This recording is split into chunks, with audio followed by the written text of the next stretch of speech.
Assalamualaikum warahmatullahi wabarakatuh. Waalaikumsalam. Alhamdulillah, segala puji bagi Allah Subhanahu wa taala. Nahmaduhu wa nasta'inuhu wa nastaghfiruh. Hanya kepadanya kita memuji, meminta pertolongan serta bertobat dari dosa-dosa kita. Wa na'udzu billahi min syururi anfusina.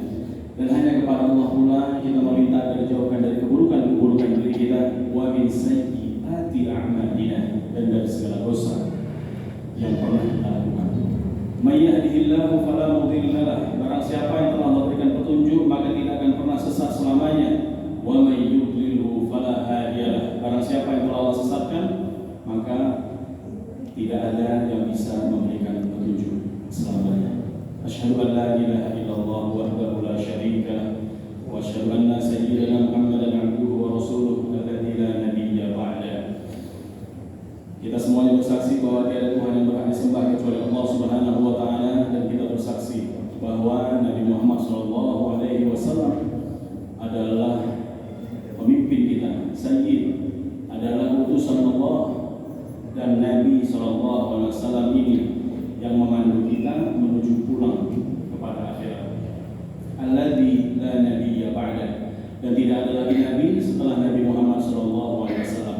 Maka dari itu hadirin yang dimuliakan Allah, kalau ada yang masih mengaku di antara kita, saudara-saudara kita atau lingkungan kita, bahwa dia adalah seorang nabi, maka kita sudah bisa pastikan itu adalah dusta. Karena kalimat ini Nabi Muhammad sendiri yang mengatakannya, alladzi la nabiyya ba'da. Tidak ada lagi nabi setelah Nabi Muhammad SAW.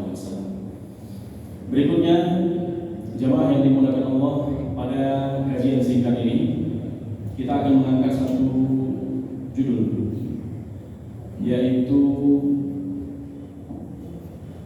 peringatan dari Allah yang seharusnya kita jadikan pegangan dalam menapaki kehidupan di bumi ini. Rujukan kita 2 surah saja, namun 3 ayat. Surah pertama Al-Hasyr ayat 18, dan surah kedua Al-Baqarah ayat 28 dan 281. Kita kerujukan yang pertama dulu. A'udzu billahi minasyaitonir rajim.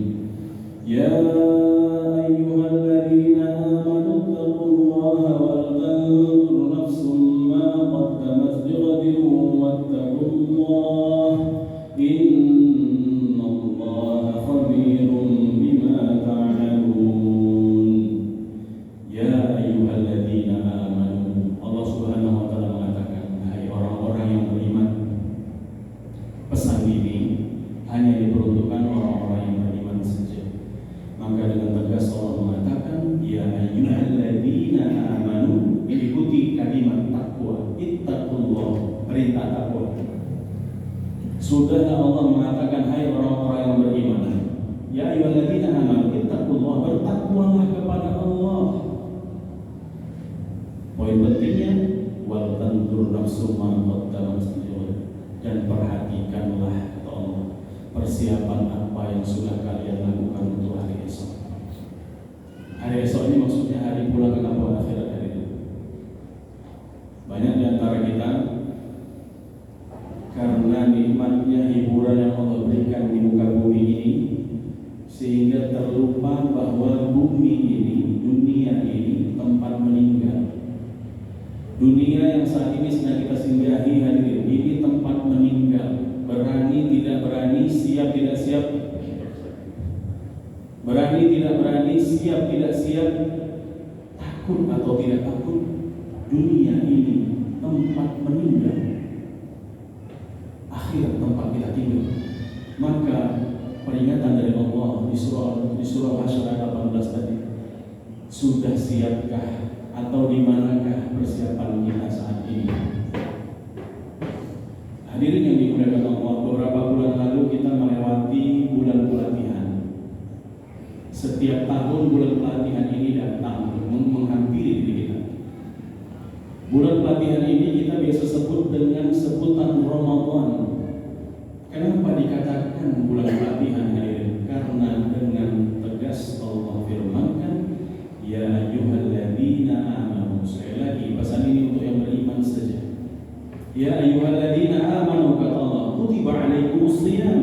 kubuatkan satu program, kata Allah, yang mana program ini 30 hari, 29 atau 30 hari aku melatih kalian dalam rangka berpuasa. Kama kutiba 'alal ladzina min qablikum la'allakum tattaqun, sebagaimana orang-orang sebelum kalian. Mana poin pentingnya hari ini? La'allakum tattaqun, supaya kita menjadi manusia yang bertakwa. La'allakum tattaqun ini mengantarkan, membawa pesan ini, bahwa pesan ini berfungsi untuk di luar daripada bulan pelatihan. Maksudnya, betapa banyak di antara kita ketika mendengar Ramadan akan datang menghampiri diri kita, persiapannya kita akan luar biasa hebatnya.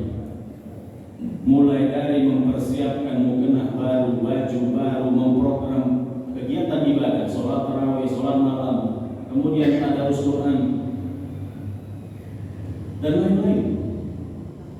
Bahkan mempersiapkan uang baru hingga cat rumah yang baru.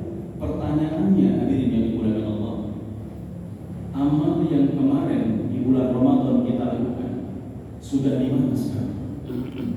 Masihkah kita laksanakan amal itu?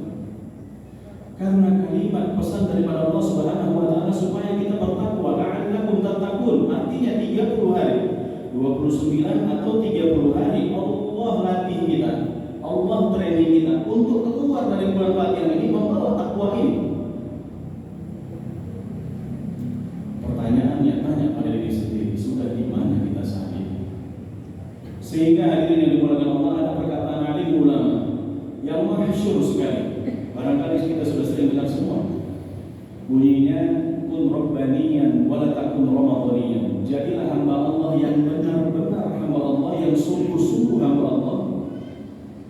Jangan jadi hamba Ramadan. Karena banyak orang yang jadi hamba Ramadan ketika datang bulan Ramadan sibuk mempersiapkan rentetan ibadah, perencanaan ibadah. Ketika Ramadan pergi meninggalkannya, maka tadarus Quran pun pergi, sholat malam pun pergi, qiyamul lail pun pergi, sholawat zikirnya pergi. Di mana kita saat ini? Maka hadirin yang dimuliakan Allah, hati-hatilah kita dengan peringatan Allah ini. Allah peringatkan kita. Dirujukan yang pertama, ya ayyuhalladzina amanu, ya ayyuhalladzina amanu ittaqullaha wal tanzur nafsum ma qaddamat lighad, dan perhatikanlah persiapan apa yang sudah kita lakukan untuk pulang ke akhirat. Tanya diri sendiri. Barangkali hari setelah diturunkan mic ini kita meninggal, barangkali keluar dari masjid ini kita meninggal, barangkali berangkat dari tempat duduk kita sekarang kita meninggal. Pertanyaannya, sudah sejauh mana persiapan kita untuk pulang menghadap Allah Subhanahu wa taala? Hadirin yang dimuliakan Allah, kalau boleh saya ambil contoh, pulang ke kampung akhirat ini tidak ubahnya pulang ke kampung dunia, mirip. Kalau pulang ke kampung dunia, hadirin, kita perlu persiapan yang matang untuk meninggalkan kampung kita menuju kampung tujuan. Perlu persiapan yang matang, mempersiapkan barang bawaan, makan, bekal kita jalan, uang, pakaian, lain sebagainya. Pulang ke kampung akhirat pun sama.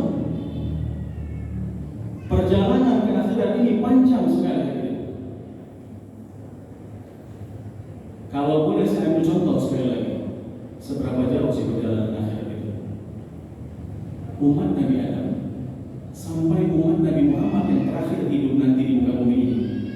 Umat Nabi Adam yang meninggal ya hari ini menuju ke umat Nabi yang terakhir, atau kita katakan menuju kepada kiamat, lama, ribuan tahun. Atau kita pendekkan dari buyut-buyut kita, encang-encang kita, sudah berapa puluh, mungkin ratus tahun dia menunggu yaumul hisab. Karena proses yaumul hisab akan diadakan nanti setelah kiamat datang. Berarti menunggu lagi. Panjang proses atau ongkos atau bekal kita katakan pulang ke kampung akhirat. Maka dari itu hari ini yang dimuliakan Allah, kita ambil rujukan yang kedua. Surah Al-Baqarah 281. Allah Subhanahu wa taala firmankan, wattaqu yawman turja'una fihi ila Allah, thumma tuwaffa kullu nafsin ma kasabat wa hum la yuzlamun. Allah Subhanahu wa taala mengatakan, hadirin, wattaqu, takutlah kalian, perhatikanlah baik-baik, hati-hatilah kalian, kata Allah. Hari di mana thumma tuwaffa kullu nafsin ma kasabat wa hum la yuzlamun, hari di mana kalian dikembalikan kepadaku, yauman turja'una fihi ila Allah, hari di mana kalian dikembalikan kepadaku, thumma tuwaffa kullu nafsin ma kasabat, dan setiap jiwa kita semua ini akan diberikan balasannya masing-masing. Di sanalah proses yaumul hisab, dihitung, ditimbang.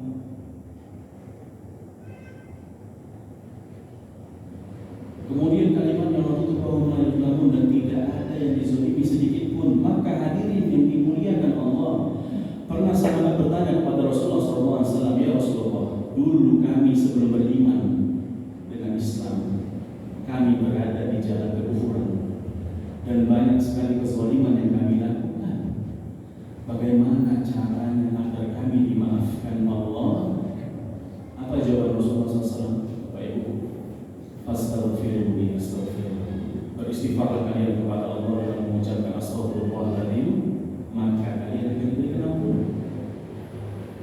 Tapi kalau kalian punya persoalan dengan haqqu minan nas, dengan sesama manusia, selesaikan di dunia. Rasulullah perintahkan selesaikan di dunia, karena berat sekali urusan di akhirat. Saya ambil contoh. Ketika si A melakukan kezaliman kepada si B, C, D, E, F, seterusnya, di yaumul hisab mereka Allah pertemukan dan Allah menanyakan kepada si A, menyatakan kepada si A bahwa ini pahalmu, ini kezalimanmu, dan sebagainya. Kemudian dihadirkan pihak berikutnya, si B, yang dizalimi si A. Allah tanya, Allah Maha Adil dan tidak ada yang dizalimi sedikit pun. Allah tanya kepada si B, hai B, bagaimana caranya supaya engkau redha dengan si A? Ini kalau urusan di dunia nggak selesai nih Bapak Ibu. Bagaimana caranya si A supaya engkau redha terhadap dirinya? Nanya ke si B. Apa akhirnya jawaban si B?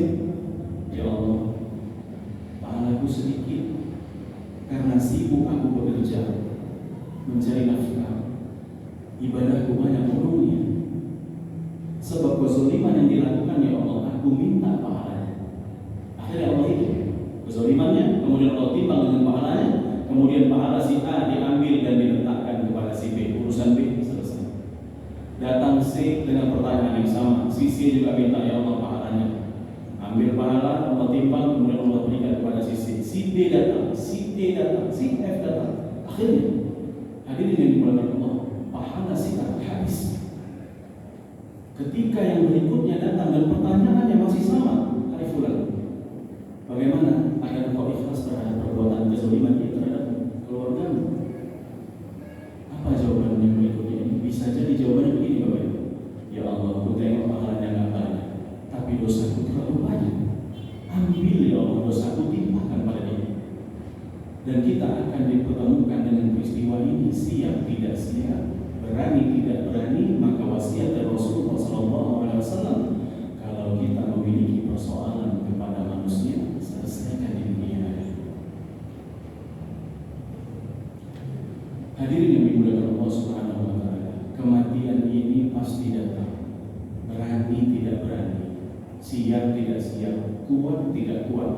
Jangan kita berpikir yang di rumah sakit itu pasti mati duluan, tidak. Banyak yang sakit, bengkok-bengkok, jalan terpincang-pincang dulu mati-mati. Banyak yang sehat-sehat saja mati mendadak.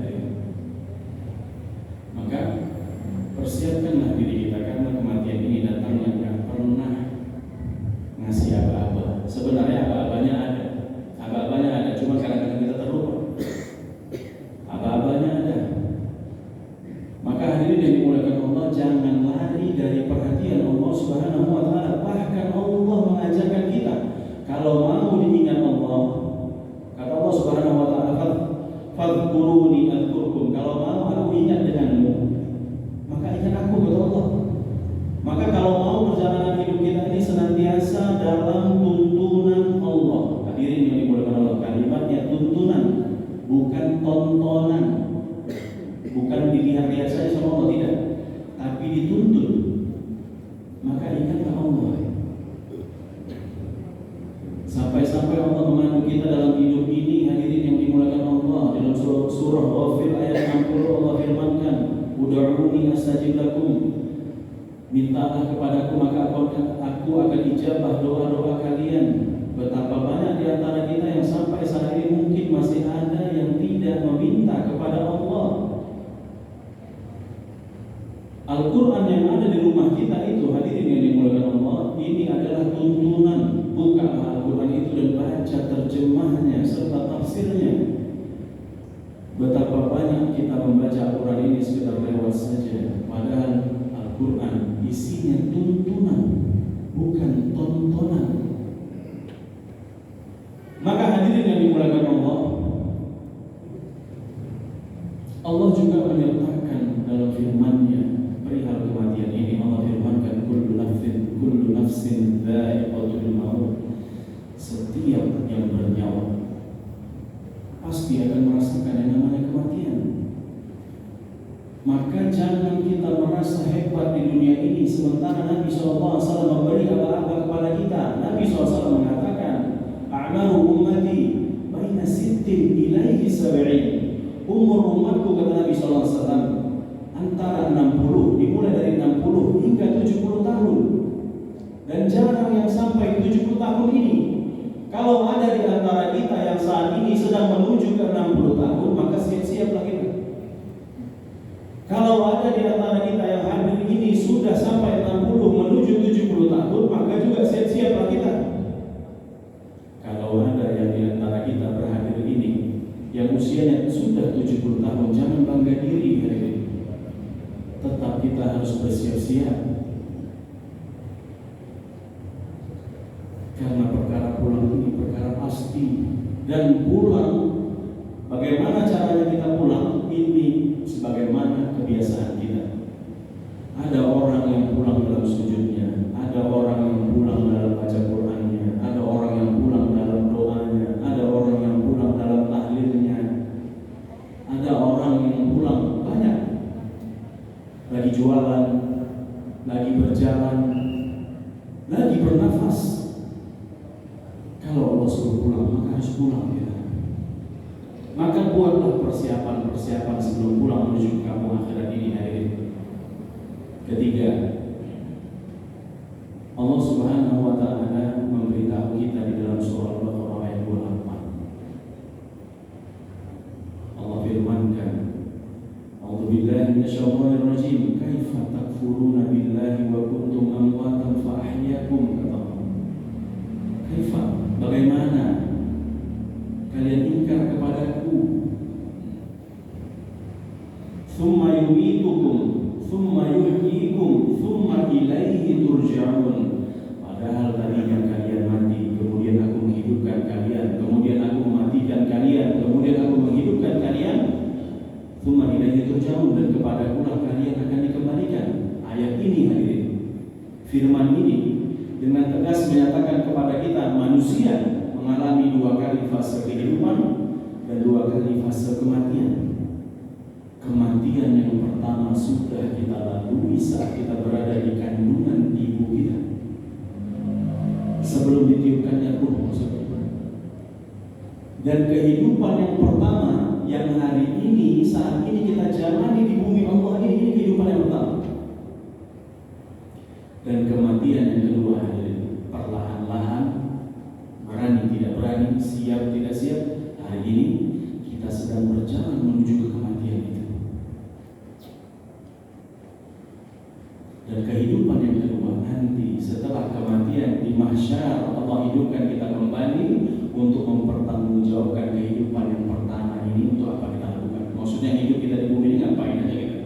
Apakah kita menjalani rambu yang telah Allah berikan, atau terlena kita dengan hiburan yang Allah ciptakan?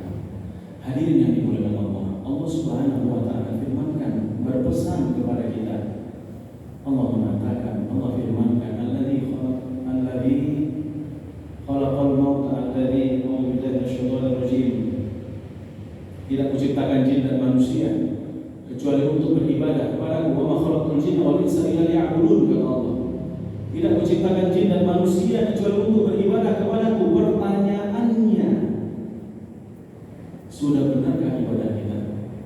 Janganlah sampai kita berpikir ibadah ini hanya sholat, puasa, zakat, zikir saja. Tidak, sempit sekali lah ibadah ini. Bekerja, ini ibadah. Mencari nafkah, menjemput nafkah, ini ibadah. Berbuat baik kepada kiri dan kanan, ini ibadah. Pertanyaannya, perbuatan hablum minan nas ini yang kita lakukan ini sudah jadi ibadah belum? Maksud Nabi SAW berpesan kepada kita, inna ma'amal binniyat. Semua diawali dengan niat. Kalau bapak ibu berniat keluar rumah, mohon maaf, misalnya dalam rangka bekerja, kemudian mengucapkan kalimat Bismillahirrahmanirrahim, hari ini aku keluar untuk menjemput rahmatmu, menjemput ridhomu, untuk memberikan makan tanggungan-tanggunganku. Ini ibadah. Sehingga apa hadirin? Kalau kita pesankan dalam diri kita afirmasi seperti ini pada diri kita, tidak akan melekat kalimat kalau bukan karena aku. Banyak ya di antara kita ini, kalau bukan karena aku nggak berhasil, kalau bukan karena aku nggak naik jabatan dia, kalau bukan karena aku tabrakan tadi dia, kalau bukan karena aku, kalau bukan karena aku, siapa aku? Kita ini siapa? Lupa kita kadang-kadang di antara nikmat dan ujian, nikmat, ujian, di tengah-tengahnya ini ada Allah. Kadang-kadang kita membawa kalau bukan karena aku. Hadirin yang dimuliakan Allah, inilah yang bisa menyebabkan kita tidak melakukan ibadah yang sebenarnya kegiatan itu adalah kegiatan ibadah. Kalau bukan karena aku nggak terbangun masjid itu, kalau bukan karena aku nggak pasang AC itu, kalau bukan aku, bukan. Siapa kita ini? Sekecil partikel apapun yang ada di tubuh kita ini bukan haknya kita. Kita ini hanya ruh saja. Darah, otak kita, tulang kita, otot-otot kita, sendi kita, saraf kita, semuanya milik Allah Subhanahu wa Ta'ala. Kita hanya direntalkan saja.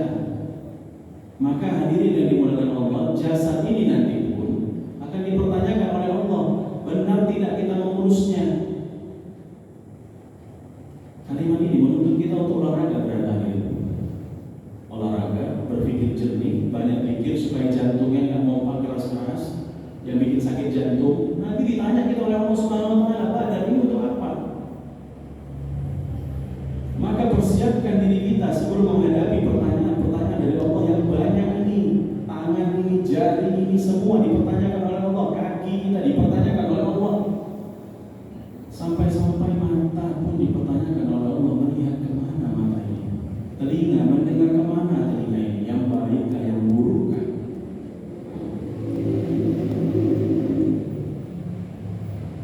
Ongkos kita, persiapan kita pulang menuju ke kampung akhir ini panjang sekali ya, panjang. Dan mempersiapkannya tidak sebentar. Maka boleh jadi kita bayangkan, ba'da baligh kita di usia 18 mungkin di usia 17 tahun yang lalu, yang dulu-dulu sudah berimankah kita kepada Allah? Kapan kita mulai hijrah ini? Kekosongan yang lalu ini jadikan cambuk buat kita untuk giat ibadah, untuk memaksakan diri kita. Betapa banyak, mohon maaf, betapa banyak di antara kita sanggup bergadang tengah malam nonton bola, tapi susah bangun untuk sholat tahajud. Betapa banyak di antara kita sanggup menjaga perasaan bos di tempat kerja, tapi tidak bisa menjaga perasaan anak dengan istri. Betapa banyak di antara kita yang siap hadir panggilan manusia, tapi ketika Allah memanggil, enak menolaknya. Hadirin yang dimuliakan Allah, betapa sayangnya Allah kepada kita. Allah tidak langsung mengambil ruh, tidak langsung menyuruh ruh kita pulang ketika kita melakukan kezaliman, kemaksiatan. Allah masih berikan kita hidup untuk apa? Bahasa lainnya Allah mau kita sadar diri. Sadar diri.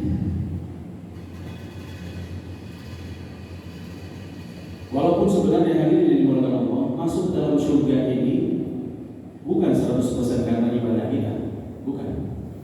Ibadah yang kita lakukan ini, sholat kita, puasa kita, zikir kita, hablum nas baik, hablum minallah bagus, ini untuk menjemput rahmat Allah Subhanahu wa Ta'ala saja. Apa yang buat kita masuk surga? Ya rahmat tadi.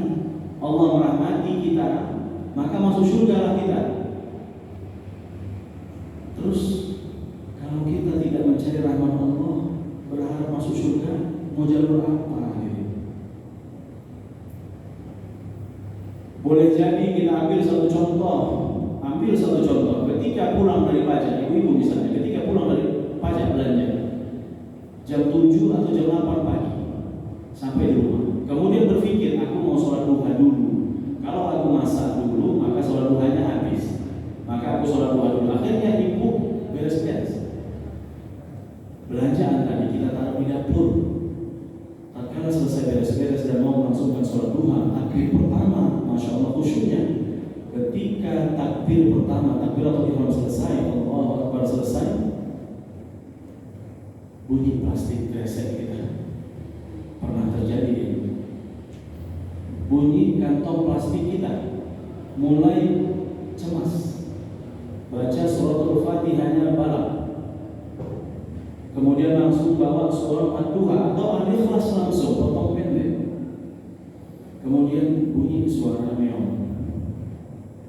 Pertanyaan, diterima tidak amal ibadah seperti ini? Hadirin yang dimuliakan Allah, ini contoh. Amal ibadah yang seperti ini boleh jadi besar pahalanya di sisi Allah Subhanahu wa Ta'ala. Kenapa? Karena kita telah meninggalkan rasa malas, telah mengutamakan Allah Subhanahu wa Ta'ala, dan kita mengutamakan Allah daripada bunyi kresek kita tadi. Padahal soal sunnah ya. Rezeki yang diambil makhluk Allah yang tadi sedikit saja. Maka tentu pertanyaannya begini, sahabat pernah bertanya kepada Rasulullah, ya Rasulullah, aku kalau sholat terpikir anak istri, terpikir kerjaan, ini gimana ya Rasulullah? Jawaban Rasulullah itu mengembirakan sekali buat sahabat dan buat kita tentunya.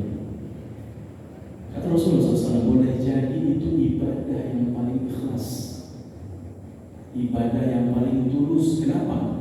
Memang kita sedang Allah uji dengan anak istri, dengan keluarga, Allah uji dengan pekerjaan, Allah uji dengan berbagai macam bentuk, tapi kita tidak risau, kita tetap sholat. Sehingga hadirin yang dimuliakan Allah, walaupun sholatnya nggak khusyuk, bisa jadi nilainya besar di sisi Allah Subhanahu wa Ta'ala. Kenapa? Karena kita menabrak demi Allah Subhanahu wa Ta'ala. Artinya meninggalkan keduniaan demi Allah Subhanahu wa Ta'ala. Maka jangan khawatir kok susah kali ya Allah, khusyuk ini susah kali. Begitu takbir teringat kunci di mana, begitu takbir teringat kegunaan di sana, begitu takbir teringat janji dengan orang. Ini kita alami. Dan kejadian ini, peristiwa ini bukan saat ini saja. Dari dulu peristiwa ini sudah ada. Dan tenanglah, harusnya tenanglah kita. Kenapa? Nabi SAW mengatakan kullu bani Adam khata'un. Semua anak-anak pasti pernah melakukan kesalahan. Kemudian Nabi SAW menjamin kita. Nabi SAW mengatakan kullu ummati yadkhuluna jannah. Semua umatku pasti masuk dalam surga, kata Nabi. Yang umat Nabi aja nih Bapak Ibu, yang enggak aja. Karena Nabi SAW mengatakan kullu ummati yadkhuluna jannah. Ketika mendengar kalimat ini, sabda ini, sahabat bahagia sekali. Seperti kita saat ini bahagia. Karena Nabi jamin kita. Karena hanya Nabi yang bisa memberikan syafaat. Nabi jamin kita dengan kalimat kullu ummati yadkhuluna jannah. Semua umatku pasti masuk surga. Dan sabda ini tidak berhenti sampai sini, ternyata sabdanya bersambung illa man aba, kecuali yang enggak mau. Ketika mendengar kalimat kecuali yang enggak mau, sahabat Nabi pada cemas, sudah senang langsung cemas. Sampai di cemas itu sahabat bertanya, "Mayya ya Rasulullah, siapa yang enggak mau ya Rasulullah?" Kemudian Rasulullah SAW menjawab, "Man ata'ani dakhala al-jannah wa man 'asani faqad aba." Siapa yang mentaatiku maka dia akan masuk dalam surga. Siapa yang mendurhakaiku maka dia yang enggan, dia yang enggak mau masuk dalam surga. Maka dari Ibu yang dirahmati Allah Subhanahu wa taala, berbangga dirilah kita sebagai umat Nabi Muhammad SAW. Kesimpulannya, pertama, persiapkan diri kita sebelum menghadapi yang namanya kematian. Kematian pasti datang, mungkin hari ini atau besok. Tapi mati setiap malam kita datang. Mati setiap malam kita datang. Sebagaimana doa-doa Bapak Ibu ketika mau tidur, karena tidur itu mati. Bismillahirrahmanirrahim, ahya wa bismika amut. Yang menghidupkan, yang mematikan. Kemudian apa lagi? Bangun tidur ini doa setelah mati. Alhamdulillahilladzi ahyana, yang menghidupkan. Ba'dama, setelah mematikan. Ba'dama amatana, setelah mematikan. Wa ilaihi nusyur. Maka malam ini kita mati sebenarnya. Siapkan Bapak Ibu mati malam ini? Enggak ada jawaban. Senyum mati pun enggak apa-apa. Karena memang mati tiap hari kita training. Mati tiap hari training. Maka untuk mati yang sesungguhnya siap-siaplah kita. Persiapkan diri kita sebelum menghadapi yang namanya kematian. Kedua, perbanyak amal ibadah kita.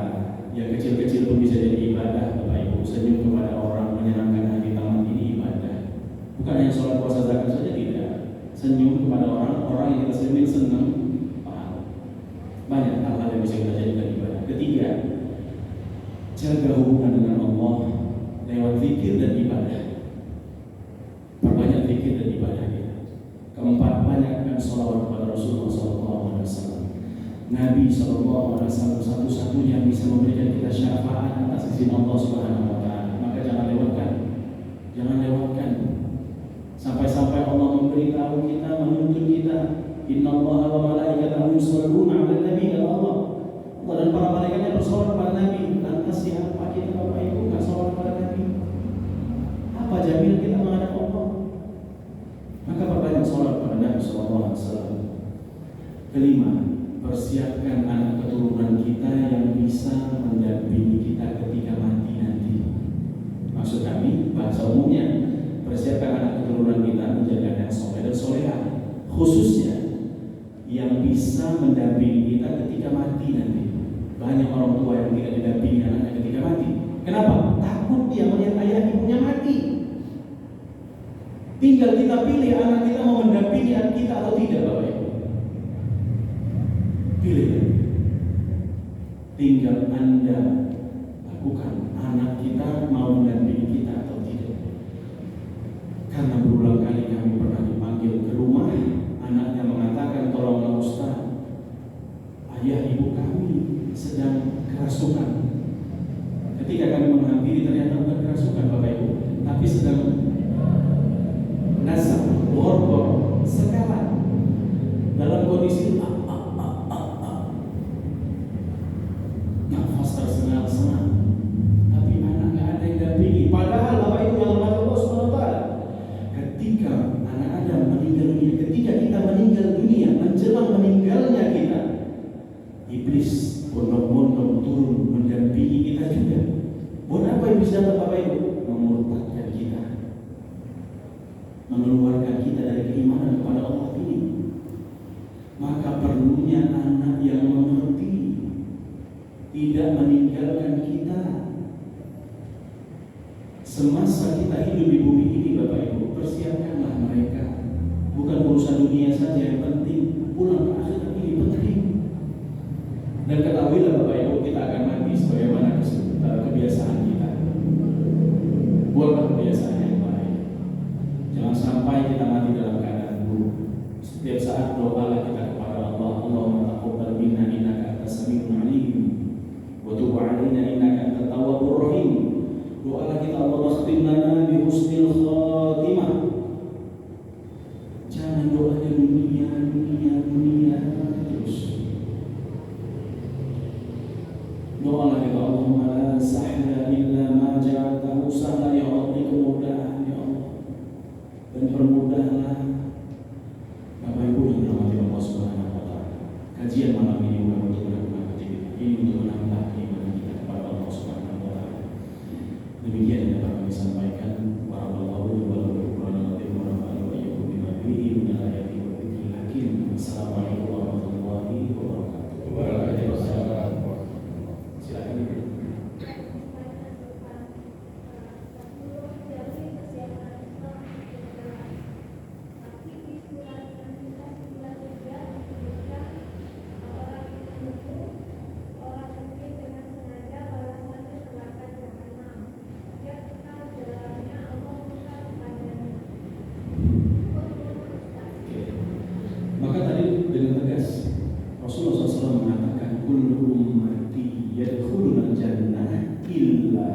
kecuali semua umat pasti masuk surga, karena illa mana kecuali yang nggak mau. Sahabat bertanya untuk menyempurnakan kalimat ini, ya Rasulullah, maya ya Rasulullah, siapa yang nggak mau ya Rasulullah? Kemudian Rasulullah SAW menyempurnakan, man ata'ani dakhala jannah, siapa yang mentaati maka dia akan masuk dalam surga. Jadi yang dapat jaminan ini hanya orang-orang yang mengikuti tuntunan dari Rasulullah SAW saja. Membunuh bukan tuntunan dari Rasulullah SAW. Kecuali jihad. Kecuali jihad, Bapak Ibu dimandiri di rumah membela diri terbunuh orang yang mencuri, itu jihad. Mempertahankan harga diri, mempertahankan harta benda kita, itu jihad. Maka nggak usah khawatir. Nah kemudian kalimat apa? Waman asrani faqad, siapa yang mendurhakaiku maka dia yang nggak mau masuk dalam surga. Begitu. Ya, demikian. Yang lain dulu. Kenapa? Biar bisa minum di luar. Minum dari siapa? Ada lagi?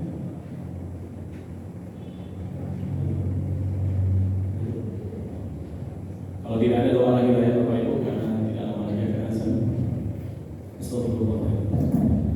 Astagfirullahaladzim. Astagfirullahaladzim. La ilaha illa huwal hayyul qayyum wa atubu ilaih. Bismillahirrahmanirrahim. Alhamdulillahi rabbil alamin. Wassalatu wassalamu ala asyrafil anbiya'i wal mursalin wa ala alihi wa sahbihi ajma'in. Allahumma shalli wa sallim wa barik ala sayyidina Muhammad wa ala ali sayyidina Muhammad. Ya Rabbana, ya Rabbana, ya Rabbana, ya Rahman dan kasih sayang, ampunkan dosa dan kesalahan kami ya Allah. Ampunkan dosa dan kesalahan kami ya Rahman, dosa kesalahan yang sengaja maupun tidak sengaja ya Allah. Dosa kaum muslim dan muslimat baik yang hidup ataupun yang telah mendahului kami ya Allah. Allahumma Rabbana, ya Allah, bagi siapa saja di antara kami, keluarga kami, anak keturunan kami yang saat ini sedang kau uji dengan berbagai macam penyakit, sembuhkanlah ya Allah. Bagi siapa saja